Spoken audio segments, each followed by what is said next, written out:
मी संजय गोपाल कांबळे, वंचित बहुजन माथाडी transport general कामगार युनियनचा जिल्हा संपर्क प्रमुख। मी प्रसिद्ध माध्यमांना सांगत आहे की बांधकाम कामगार कल्याणकारी मंडळामध्ये रोज कोट्यवधी रुपयाचा भ्रष्टाचार सुरू असल्याने आम्ही आज पत्रकार बैठक घेतली आहे।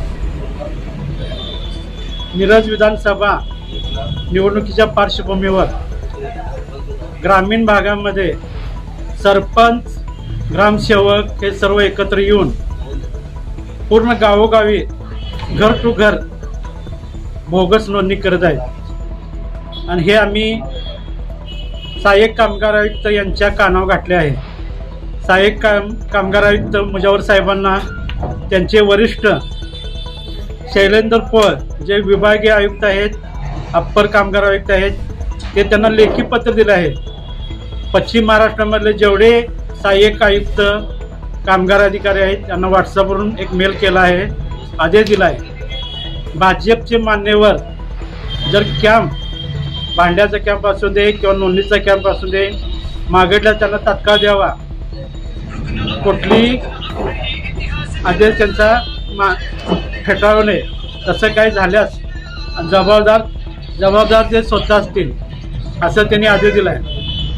आमचा हा प्रश्न निर्माण झाला आहे की हे मंडळ खऱ्या कामगारांचं आहे, जे कष्ट करतोय, जो डबा बांधतोय, जो उठला की आपलं काम आणि घर हा त्याचा रोजचा व्यवसाय आहे, दैनंदिन जीवन त्याचं चालतं आहे। असं असताना एखादा अधिकारी, शासकीय अधिकारी फक्त एखाद्या पक्षाचा कसा काय काम करा असं सांगू शकतोय? प्रशासकीय अधिकारी जनतेचे सेवक असतात, ते जनतेच्या सेवेसाठी त्यांची नेमणूक झाली असते, ते विसरून चालणार नाही। त्यांनी आपल्या कर्तव्यामध्ये कसूर केलेलं दिसायला लागल्यामुळे आम्ही हे सहाय्यक कामगार आयुक्त यांचे कार्यालय हे कामगाराच्या हिताचे नाही हे आम्हाला दिसून आलंय। त्यामुळे आम्ही येणाऱ्या